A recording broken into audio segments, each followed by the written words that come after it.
guys want a shot at winning a copy of Call of Duty World War II for the console of your choice for absolutely free, a couple of my friends and I are doing a little giveaway. Link is down there in the description below. Go check it out if you're interested. So it's a Thursday, I'm feeling good. The PC beta for World War II is out as of right now. If you guys have not checked it out, you can. It's available as a free-to-play download for an open beta on Steam. But that said, it was dropped a day early and coincides with a day that we used to always do something here up on the channel, that being the 5 things that changed. So I figured let's do one for World War II because there's a couple of things that are very noticeable that you can totally pick out yourself, but also some things you might need a little bit of a heads up on. So that said, we're gonna be taking a look at 5 things that changed since the console betas in World War II, and now with the PC beta upon us, we can take a look at those differences for ourselves. Firstly, before we get too far into it, the gameplay you're gonna be seeing right now is actually from an early capture event that I went out to in Madison, Wisconsin to visit Raven, and a huge thank you and shout out to them and Activision for the hospitality, but we're gonna be taking a look at those 5 changes, so let's jump right into it. The first thing we're gonna be taking a look at is one that honestly I think is probably my favorites, and I don't know why, dude, I'm just a big audio guy when it comes to video games and that kind of stuff, but this change was beautiful to my ears. This being a change to the headshot sound that you get whenever you get a headshot. It's pretty self-explanatory, but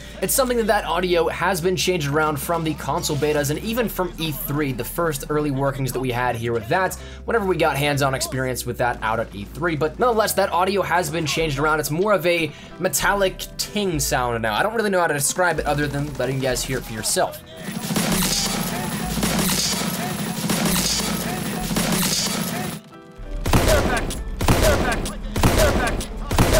Now personally, I could be totally wrong here in the perception of this, but I think this is a much better one. I don't know if it's just because of that honeymoon phase where it was just changed, but I really enjoy the sound of this one compared to the last. So that said, that's gonna round us into the second change, that being actually with the entirety of the map Aachen.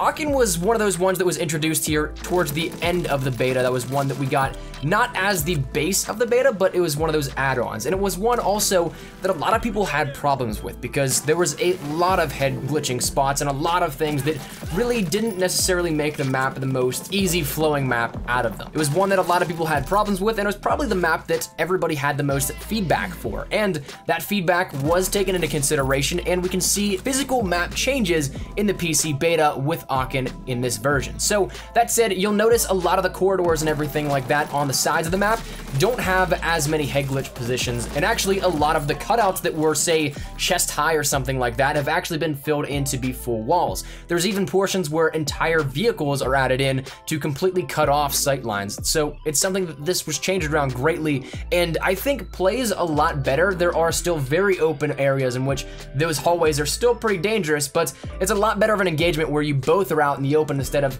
somebody having a clear advantage with a head glitch because of the way some debris was placed. So I'm all for these changes, and definitely I think hopping in will be able to notice a lot better play on the map. Now, number 3 here up on this list is something that might be specific to PC only, but I'm not entirely sure because we haven't seen a build go across the board yet for PC, Xbox One, and PS4. But one thing that has changed, at least in this build since the console versions of the beta, that being the loading screens. We ended up getting more cinematic images for each map instead of just one individual image that would go across with a loading screen. So whereas now we had one before, we currently have in this build about 3 images that will flash while the map loads up and you load into the game. So once again, this one is a little bit more trivial than some other things and might be just something of an aesthetically pleasing change, but nonetheless, I enjoyed this one where it wasn't just a single finite image that showcased the map in whatever capacity it decided to do, but instead shows a couple of different angles of the map and what you'll be playing come launching into the game. So that moves us into number 4, which actually deals once again with a little bit of an audio change and on one specific weapon that I noticed. And there very well may be other changes with audio in terms of weaponry, but we'll get around to that with a follow-up episode if I can find some more. But nonetheless, this one deals with the M1903 sniper, the Springfield. Whereas in the console beta, we ended up having a sniper audio that was a little bit more deep and with some resonance to it, this actually is a little bit higher of a pitch. Once again, adding that metallic ting almost into it, not necessarily the headshot sound, but it has a little bit more of a higher pitch to that fire audio. So if you compare the two, you'll probably notice it very distinctly. Don't let the enemy, don't let the enemy, don't let the enemy. Don't let the end.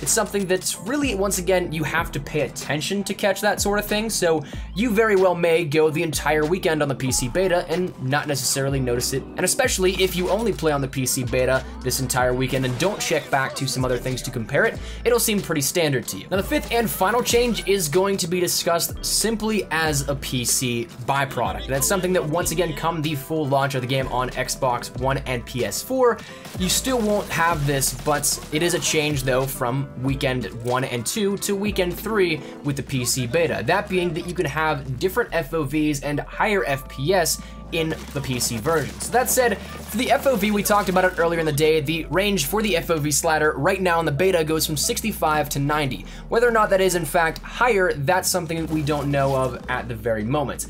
If it's anything like Black Ops 3, the console version is around 81 FOV, and 65 is once again a lot more condensed than that of what we'd see in a standard capacity. But 90, that top FOV, can give you a lot more of your peripherals and what you can see in-game. As for FPS wise, right now it is set that there is a max stable frame rate of 250 frames per second, and for those people that have regular monitors, you might not necessarily notice this because standard monitors nowadays showcase 60 frames per second, but you can end up having a 144 hertz monitor, which you can end up seeing 120 frames per second. And if you've never played on a 144 hertz monitor, I'm not necessarily saying to go buy one, but it definitely is such an awesome feeling to feel the smooth fluidity of a game that is available above 60 frames per second. So that said, nonetheless though, it is something that those changes are specific once again to PC as a byproduct of what a PC is capable of. But those are 5 changes here from weekends 1 and 2 of the World War II beta on consoles